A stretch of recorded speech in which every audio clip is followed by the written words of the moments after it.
교재 58쪽 보시기 바랍니다. 구상의 초토의 시하고 곽재구의 새벽 편지가 있죠. 뒤에 변형 문제를 한번 보실래요? 보기는 나시를 읽고 정리한 학생들이 발표인데 적절하지 않은 것을 묶으라고 이야기를 했잖아. 이 중에 하나 적절하지 않은 거 있다. 근데 이런 경우에는 그냥 버리세요. 왜냐면 잘못된 바이어스가 걸려버리잖아. 그러면 의도대로 해석하는 경우가 있어. 위험, 보지 말자. 대신 한 페이지 다시 앞으로 넘어오시면 59쪽에 수능 특강 문제가 있거든요. 3번 문제, 보기를 바탕으로 가나를 감상한 내용을 적절하지 않은 것이라고 있잖니. 여기에서 정보를 좀 찾아봐라. 첫 번째, 구상의 초토의 시. 뭐라고 이야기하고 있니? 화자가 처해 있는 현실, 부정적인 현실이라고 했지? 요거 찾아야 되는 거야. 그리고 새로운 희망을 발견했다. 그 밑에 보시면 초토의 시는 6.25 전쟁, 즉 부정적인 현실이 전쟁이네. 요거 하나 정보 알려주는 것이고, 그리고 새벽 편지는 비민주적이고 억압적인 현실이라는 부정적인 현실, 요 공통점이네. 그리고 그 현실을 살아가는 사람들의 고통, 그리고 희망, 두 개의 공통점은 부정적인 현실 속에서 무엇을 찾는다? 희망을 찾는다. 두 개 모두 다 요거예요. 우리는 화자가 처해 있는 현실의 부정성을 환기하고 상징하는 시어찾기, 그리고 그 현실 속에서 무엇을 찾는다? 새로운 희망. 그 희망을 상징하는 시어들이 무엇이냐? 첫 번째 작품은 전쟁을 배경으로, 두 번째 작품은 억압적인 현실을 배경으로 2분 드리도록 하겠습니다. 함께 분석하도록 하겠습니다. 첫 번째 작품하고 두 번째 작품 모두 다 부정적 현실 맞니? 맞는 것 같죠? 그리고 인식의 전환이 일어나면서 새로운 희망을 찾는 거 맞죠? 첫 번째 작품부터 판잣집 유리딱지에 아이들의 얼굴이 불타는 해바라기 마냥 걸려있다. 그 밑에 보시면 저기 언덕을 내려달리는 소녀의 미소엔 앞니가 빠져 죄 하나도 없다. 이렇게 기록되어 있는데 이거 구상의 초토의 시 원의 본 텍스트가 아닙니다. 이거 순화된 거예요. 왜 이렇게 어휘를 순화했는지 의도는 짐작이 가긴 하지만 본래 시어로 치환해서 이 시를 보잖아. 그러면 느낌이 전혀 달라져요. 좀 더 빨리 와. 보자. 학고방 유리딱지에 애새끼들 얼굴이 불타는 해바라기 마냥 걸려있다. 웃지 마. 느낌이 다르죠? 보세요. 판잣집인데 학고방이거든? 학고방은 뭐냐면 일본어 학고 플러스 방의 합성어거든? 요 느낌하고 그리고 아이들, 애새끼들 있잖아. 이라고 이야기를 했을 때 의 느낌이 달라요. 뭐에 대한? 현실의 부정성이 본래의 어휘로 되돌아갔을 때 좀 더 바로 다가오지. 현실에 대한 비참함이 전쟁의 상황 속에서. 슬라이드에서는 본 텍스트로 설명할 거예요. 유리딱지에 애새끼들 얼굴이 불타는 해바라기 마냥 걸려있다. 연상되시죠? 아이들의 천진난만한 모습이야? 근데 학고방 판잣집에 아이들의 얼굴이 천진난만하게 걸려있다는 것은 전혀 어울리지 않는 두 개의 상징물이잖니? 폐허가 된 속, 거기에 천진난만한 모습. 이건 뭐를 부각시킨다? 비참함. 2연, 내려 쪼이든 햇발이 눈부시어 돌아선다. 참고로 여기서 눈부시어 돌아선다라는 것은 중의성을 가지고 있는 거예요. 두 가지입니다. 아이들이 눈부신 거, 그리고 햇발이 눈부셔서. 이 두 개의 중의성입니다. 계속. 그리고 나도 돌아선다. 의미 있는 시어가 나오는데 이연의 삼행을 보면 그림자가 있지. 누구의 그림자야? 나의 그림자지. 나의 그림자가 뭐하고 있니? 학고방의 유리딱지에 애새끼들 얼굴이 해바라기 마냥 천진만만하게 걸려있는 모습을 보고 돌아서는 내가 뭐 한다? 울상 눈물을 흘리잖아. 이게 바로 현실에 대한 화자의 인식 태도 그리고 그들에 대한 정서예요. 여기에서 잠깐 환기, 부정적 현실 속에서 희망을 찾는다고 했지. 인식의 전환. 우리 이거 머릿속에 상정해야 된다. 3년. 어느 접어든 골목에서 걸음을 멈춘다. 잿더미가 소복한 울타리까지는 1년에서 이야기했었던 학고방 그리고 유리딱지 그리고 거기에 걸려있는 아이들의 얼굴 이 이미지와 연결이 되지? 그러나 삼행을 보세요. 그럼에도 불구하고 개나리가 망을 졌다라고 이야기를 하잖아. 장미가 피어난 거지. 이걸 본 거야. 됐다. 부정적인 현실 속에서 첫 번째 희망, 인식의 전환을 하도록 보여주는 시어, 개나리, 망울진. 다음 밑에 언덕을 내려달리는 소녀의 미소엔 앞니가 빠져 쥐 하나도 없다 라고 이야기를 했는데 여기에서 소녀 있잖니 체니예요. 어휘를 들으니 이국적인 냄새가 좀 나죠? 원문에는 이렇게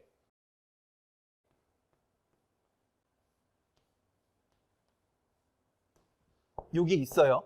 번역이 저기 언덕을 내려달리는 체니의 미소엔 앞니가 빠져 죄 하나도 없다. 이 앞니 빠져 죄 하나도 없는 체니의 미소는 앞에 있는 애새끼들의 해바라기 같은 얼굴들 여기에 연결되는 것이지. 근데 실제로 이미지는 어떤 소재의 이미지와 연결이 되어 있는 거니? 그 위에 있는 망울진 개나리. 다시 이야기하면 1년의 학고방의 아이들 얼굴은 천진난만하긴 하지만 거기에서 보여주려고 하고 있는 것은 폐허라는 거, 부정적인 현실. 왜? 울상이 된 그림자라고 이야기를 했잖아. 근데 그 뒤에 내려오는 개나리와 체니의 미소는 그러한 부정적인 현실 속에서 무엇을 발견하게끔 만든 거니? 희망을 발견한 거지. 앞에 이연에서 그림자가 울상을 지으면서 수동적으로 나를 따랐지. 하지만 나는 술 취한 듯 흥그러워진다. 그래서 그림자가 웃으며 나의 앞장을 선다. 바뀌었다. 시상이 전환되었다. 어떻게? 앞에서는 울상을 지으며 수동적으로 나를 따르던 그림자가 이제는 개나리와 체니의 미소를 보고 희망을 찾고 뭐를 했다? 웃으면서 앞장을 선다. 능동적으로 인식이 전환된다. 그리고 1년에서는 판잣집이죠. 그리고 3년은 어디로 갑니까? 골목 울타리로. 그리고 4년에서 어디로 공간이 바뀌니? 언덕으로 바뀌죠. 이 시상 전개 알아두셔야 됩니다. 화면 보도록 하겠습니다. 전란의 폐허, 미래에 대한 희망, 그리고 피난 민철에서 현실을 바라보고 있는 모습이고요. 시적 대상은 애새끼들, 개나리, 체니야. 부정적인 현실을 부각시켜주는 그리고 천진난만한 대상, 희망의 대상들. 그리고 비애에서 희망으로 정서가 전환됩니다. 직유법을 통해서 시상을 선명히 드러냈다. 해바라기처럼 술 취한 것 같이. 그리고 절망에서 희망으로 전환이 이루어짐으로써 역동적으로 시상이 전개된다. 울상이 된 그림자에서 흥그러워지는 것으로. 수동적인 모습에서 능동적인 모습으로. 시적 화자의 분신인 그림자를 의인화하였다. 그래서 효과적으로 드러내었고 대조적 이미지를 사용해서 전쟁의 비극성을 표현하였다. 학고방 잿더미 속의 해바라기 그리고 개나리와 체니의 미소로. 해제 봅니다. 6.25 전쟁 직후 아물지 않는 상처 그리고 폐허가 된 조국의 비극적 현실 1년 특히 그리고 따뜻한 인간의 굳센 의지로 극복할 수 있다는 희망의 메시지 중간 이하 부분. 전쟁 직후의 피폐한 삶 다 쓰러져가는 학고방 조각조각 끼어져 있는 유리 딱지들 그리고 거기에 걸려있는 생기발랄한 아이들 내 모습을 무엇이다? 비극적인 상황을 부각시키기 위한 장치이다. 그래서 생명을 잉태하는 개나리 그리고 앞니 빠진 소녀의 싱그러운 웃음 속에서 희망을 발견하고 그리고 이러한 변화는 그림자를 통해서 선명하게 드러난다. 이야기했지만 울상이 된 그림자에서 웃으며 싱겁게 앞장서는 그림자로 종군기자로 체험한 현실을 시화한 겁니다. 이 시는 이런 구조로 되어 있는 것이지. 화자, 앞면에서 폐허가 된 모습, 아이들의 천진난만한 모습 부각시킨다. 그리고 뒷부분에서 개나리와 소녀의 웃음을 통해서 희망을 발견한다. 그 공간 울타리 언덕, 학고방에서 이동하죠. 울상, 그리고 웃음 짓는 그림자들. 비애, 그리고 희망. 구조 정리 다 됐죠? 다음, 그림자는 울상을 지으면서 수동적으로 따라간다. 그러나 뒤에서는 앞장을 선다. 라는 거. 화자의 분신이다. 태도가 변화했음을 알 수 있다. 좌절, 그리고 절망적인 현실 속에서도 희망을 발견하게 된다. 앞으로 나서게 된다라는 거. 절망에서 희망으로 참혹한 현실을 드러내는 이미지들, 학거방 유리딱지, 그리고 애새끼들, 그리고 잿더미, 이것을 상징하는 울상이 된 그림자. 해바라기, 개나리, 미소, 앞장서는 그림자. 학거방의 의미, 판잣집을 고쳐 쓰는 경우가 있는데 말이 주는 비속함 때문에 일본어에 대해서 가지고 있는 인식 있잖아요. 이런 것과는 별개로 이게 문학작품으로서 우리에게 어떤 느낌을 주고 우리가 포착해야 되는 포인트가 무엇인지는 다르게 봐야 된다. 학고방과 판잣집 사이인 차이가 있다. 일본어, 학고, 그리고 방의 합성어를 하는 거. 전후 우리 현실. 이거야. 요거. 비참한 현실들. 문짝 대신 가만히 읽어쳐놓고 지붕엔 돌멩이 놓고 방안, 벽에는 미군 잡지들. 여러분들 연상이 되시죠? 이런 상황들을 제시함으로써 전쟁 직후의 피폐한 삶의 모습. 그런데 깨진 유리딱지에 아이들이 천진난만하게 웃고 있는 거야. 얼마나 더 비극적이겠니? 체니의 미소, 소녀라는 한자가 함께 붙어있는 체니의 나이가 만약에 전니가 빠졌다고 하면 어린이겠지. 초등학교 저학년. 천진난만한 웃음이거든. 이거 방언이라고 처녀라는 뜻을 가지고 있다고 라고 했을 때는 나이가 든 여성이라고 했을 때 앞니는 전쟁으로 인한 상처를 상징한다. 이렇게 해석할 수 있고, 그래서 체니의 미소는 이 고통에서도 굴하지 않는 초극적인 그리고 적극적인 웃음이다. 그래서 뭐 한다? 나의 그림자를 웃게 하고 따르게 한다. 끌고 간다. 햇발, 중의성을 가지고 있다고 이야기했잖아. 불타는 해바라기 마냥 걸려있는 아이 얼굴이 눈부시어 햇발이 돌아서는 거, 그리고 햇발을 보고 눈부시어 아이들이 돌아서는 거. 요 의미 기억해 두시기 바라고요. 남신의주 유동 박시봉방과 같이 이해해 두시면 좋겠는데, 이 작품은 화자가 신의주 유동, 이건 사람 이름이에요. 박시봉 씨네 집에 새를 들어 있는 것이거든. 부정적인 현실이야. 자신의 나약함, 그리고 그 현실 속에서 다시 인식의 전환을 맞고 차츰 앙금이 가라앉은 다음에 눈을 쌀랑눈을 맞으면서도 꿋꿋하게 서 있는 갈매나무를 바라보면서 부정적인 현실을 견딘다는 시거든. 일제강점기에 고향을 떠나 방황하는 시적 화자, 갈매나무를 떠올리며 삶에 대한 의지를 다지고 절망에서 희망으로 시상이 전환이 일어난다는 점에서 공통적이다. 그리고 폐허에 갇힌 아이들을 보며 절망하고 개나리가 체니를 보면서 희망을 갖게 된다라는 거. 요거 유사성 기억해 두시기 바랍니다. 다음 시, 새벽에 일어나 반짝이는 별을 보고 있으면, 새벽에 별이 반짝인다고 이야기하네. 밤에 반짝이는 것이 아니라 요거 눈여겨보셔야 되고요. 마르지 않는 사랑의 샘이 출렁일 것 같다. 우리 서술에 연결해 볼까? 새벽에 일어나 반짝이는 별을 보면 마르지 않는 사랑의 샘이 출렁거린다. 그러면 이 새벽이라는 시간은 긍정성을 가지고 있는 개념이니 부정성이니? 긍정성이죠. 오행을 보면 고통, 쓰라림, 목마름의 정령이 잠드는 시간이 언제야? 새벽이죠. 그러면 새벽이 긍정성을 가지고 있는 시간이래요. 이러한 정령들이 잠들었어. 그러면 새벽이 오기 전에는 밤이잖아. 어떤 시간이니? 목마름, 쓰라림에 의해서 고통받는 정령들이 존재하는 시간이 밤이잖아. 밑에 아름다움은 뜨거움과 만난다. 언제? 새벽에. 여기까지 계속 새벽이다. 다시 고통하는 법을 익히기 시작해야겠다. 고통. 그리고 이건 어떤 시간입니까? 희망의 시간이지.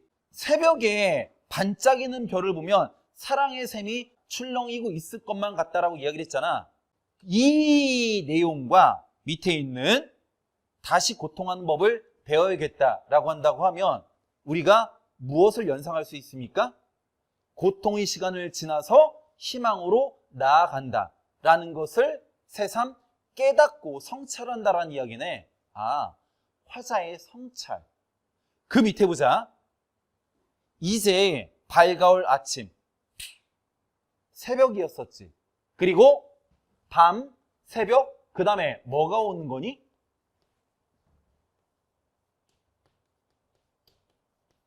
아침. 요 시간이네? 그러면 이 아침은 어떤 시간인지 보자. 주요 수식어 서술어구들. 자유로운 새소리를 듣기 위해, 따스한 햇살, 라일락 꽃향기를 맡기 위해. 어떤 시간입니까? 역시 마찬가지로 긍정성을 가지고 있는 시간이지. 밑에 새벽 편지를 쓰기 위해 깨어나 별을 보면 마르지 않은 희망의 샘 하나가 출렁이고 있을 것만 같다 라고 이야기하네요. 수미상관 구조로 되어 있네. 시 정리하도록 할게요. 새벽에 일어나. 부정적인 시간 밤이 지나고 아침을 기다리네. 따라서 새벽과 그리고 아침의 시간은 부정적인 현실을 지나고 찾아오게 될 어떤 시간이에요? 밝음을 준비하는 그리고 희망의 시간이 되는 것이네. 됐습니까? 고통스러운 현실 속에서 서로를 위로하는 모습과 희망이 넘쳐나는 세상에 대한 소망을 노래한다. 새벽에 깨서 별을 바라보고 별 주요 시적 대상이고 희망과 사랑이 충만한 세상을 소망한다. 왜? 이렇게 될 것만 같다고 이야기했잖아. 고통스러운 현실과 대조적인 새벽의 이미지를 제시하고 그리고 고통스러운 현실은 언제예요? 밤이죠. 화자가 염원하는 세상을 자연물을 통해 표현했다. 별, 샘, 새소리, 바람, 꽃향기. 그리고 수미상관의 기법, 소망 강조했고 화자가 염원하는 세상을 자연물로 표현했다. 이런 것들.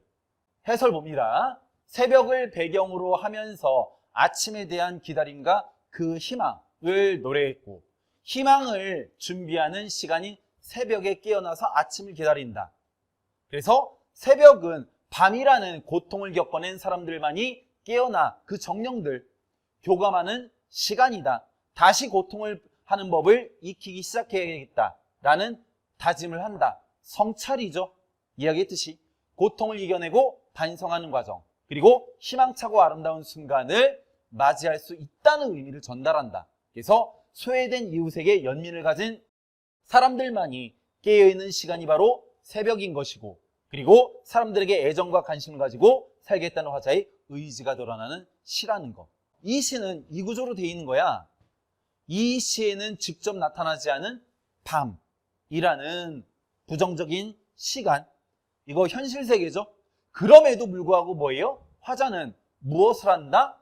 새벽이라는 시간에 일어나서 정령들이 잠들고 그 정령들은 고통, 쓰라름 그리고 목마름에 쉽지 않았었던 그 정령들, 아름다움, 뜨거움, 희망의 시간, 고통하는 법을 익히는 시간, 성찰의 시간이다. 그래서 아침을 기다린다. 궁극적으로 밝아올 세계, 따뜻하고 향기로운 세상이라는 거. 밤, 암울하고 춥다. 이미지, 부정적인 현실, 고통, 괴로움, 쓰라린 목마름, 정령, 고통. 밤의 어둠이 옅어지며 아침이 밝아오는 준비하는 시간. 그래서 기대가 커지는 시간. 새벽 편지를 쓰는 시간. 그리고 그 이후에 궁극적으로 우리가 가야 되는 곳, 가치가 바로 이런 이미지가 있는 공간인 것이지. 가서 라일락 꽃향기를 맡고 싶어 하는 거. 별의 속성, 어두운 밤에 밝게 빛나지 암울한 실 속에 희망을 상징하고, 그리고 부정적 현실이 종식되고 새로운 세상이 도래할 것을 희망하는 화자의 행위가 바로 별을 바라보는 행위이다. 항상 거울을 닦는 행위, 별을 바라보는 행위, 이런 것들이 이런 식으로 나타나잖아요. 별을 바라보는 행위를 통해서 촉발된 화자의 정성, 그러면 무엇이냐? 샘이 출렁이고 있을 것 같다 라고 이야기를 해서 새로운 세상에 대한 희망과 그리고 그것이 실현될 것이라는 기대를 갖게 한다. 그래서 편지를 쓰는 행위, 전달하고자 하는 것은 진정한 너를 사랑한다라는 한마디, 너라는 대상, 궁극적으로 화자가 기다리고 있는 새로운 세상, 아침이라는 거. 새벽 편지를 쓰는 행위라는 것은 그러한 세상에 대한 열망과 기대를 드러내는 행위다. 너에게 쓰는 편지, 아침에게 쓰는 편지라는 이야기지.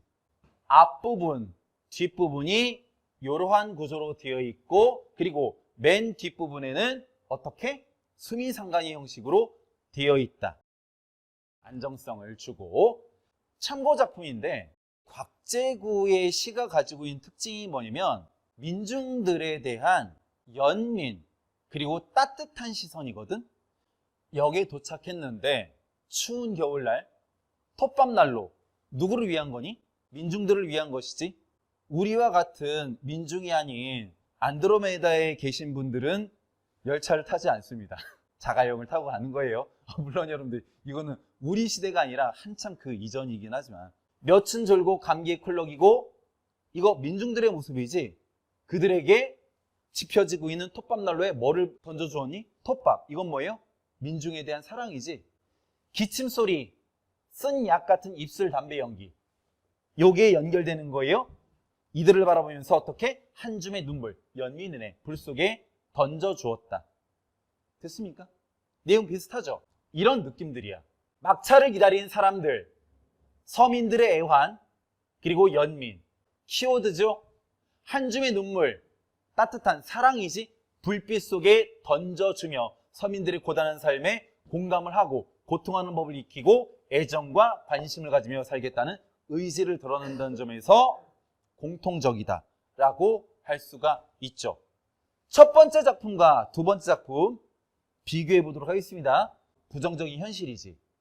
이 속에서 희망을 발견했고, 마찬가지로 새벽에 희망을 발견했고 궁극적으로 가야 하는 곳. 이 구조로 되어 있는 시입니다. 내용 정리 다 됐죠? 뒤에 다시 넘어가시면 변형 문제 4문제가 있거든요. 1분 30초 드리도록 하겠습니다. 신속하게 해결합니다. 함께 풀어보도록 하겠습니다. 1번 문제. 가하나에 대한 설명으로 적절한 것을 찾으라고 이야기를 해요. 색채어를 사용했다. 참고로 가에는 색채어가 없습니다. 하지만 나에는 붉어진 인간의 혼들만 있죠. 다음 선택지 2번.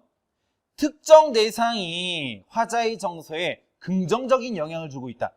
이게 답이죠. 애새끼들, 개나리, 체니의 미소, 그리고 나에서는 뭐죠? 별.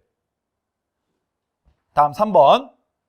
공간과 시간이 대립적 구조, 두 개 모두 해당되지 않습니다. 참고로 가에서는 공간의 변화는 나타나긴 하지. 하지만 대립구조는 아니에요. 나의 경우에는 새벽과 아침이 시간이 등장하지만 마찬가지로 이것도 대립구조가 아니다. 다음 4번. 다양한 심상을 사용하여 지향하려는 세계의 모습을 표현하고 있다고 했는데 가에서는 다양한 심상은 아니고요. 나 정도가 될 수 있을 것 같은데 새 소리, 꽃향기, 이런 것들이 드러나지? 나에만 해당된다고 할 수 있습니다. 다음 5번. 음성상징어 없습니다. 답은 2번. 2번 문제 봅니다. 적절하지 않은 것을 찾으라고 이야기를 했는데 돌아선다는 행위 주체를 누구의 본의에 따라서 아까 설명했죠? 중의적이다. 2번. 아이들로부터 촉발된 화자의 정서가 소녀에게까지 유지되고 있다. 아니죠. 아이들로부터 촉발된 정서는 뭐지? 안타까움이지. 소녀로부터 촉발된 정서는 뭐예요? 희망이죠.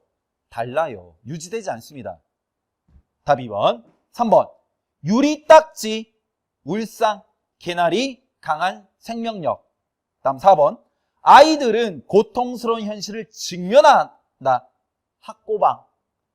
정령들과 같은 의미. 비슷하네. 고통을 받은 영혼들. 추상적인 대상인 사람과 희망을 구체적 이미지로 출렁이고 있을 것만 같다. 무엇이? 사랑의 셈 하나가. 무엇이? 희망의 셈 하나가. 답은 2번이고요. 3번 문제 봅니다. A, B에 대한 설명으로 적절한 것이라고 했어요. A. 울상이 된 그림자. B. 웃는 그림자죠. 1번. 화자의 내면 심리를 표출해 보여주는 객관적 상관물리들이다. 답 1번이네요. 2번. 화자가 자신의 삶을 성찰하고 반성한 결과 둘 다 해당되지 않습니다. 3번. 각각의 과거와 미래의 삶을 대립적으로 제시했다? 미래의 지향적인 의미다? 아니죠. 두 개 모두 뭐예요? 현재 상황이지. 다음 4번. A. 소극적 대형. 이거는 괜찮네요. 그러나 B. 내면 의지? 참고로 이거는 내면 의지가 아니라 뭐예요? 웃는 그림자. 외부 상황으로 인한 정서의 변화지. 개나리와 체니의 미소를 본 뒤에. 다음 5번. A는 화자의 안타까운 정서, B는 희망의 정서를 불러일으킨다 라고 이야기를 했는데 웃는 그림자는 희망의 정서를 불러일으키는 것이 아니라 희망을 본 다음에 내가 웃게 된 거잖아. 맞죠? 순서가 바뀌었어요. 그래서 정서를 반영한 결과물이지 일어나게 하는 것이 아니다. 아시겠죠? 1번이 답. 4번 문제. 새벽 편지는 고요한 그 시각으로 표현된 밤. 아니네요. 정령들도 잠이 드는 시간, 새벽. 그러나 새벽은 사랑과 희망을 환기하는 별을 보며 고통하는 법을 익히려는 화자가 의지가 드러나는 시간이고 너를 향한 내 마음의 편지를 자세히 표현하지 않았죠? 왜? 편지에 딱 한마디 있죠. 뭐? 사랑한다는 한마디. 여기에서 틀렸네. 자세히 적지 않았습니다. 화자는 아침이라는 시간을 이상적이고 감각적으로 표현하면서 사랑과 희망이 넘치는 세상에 대한 소망을 노래하고 있다. 괜찮죠? 답은 2번.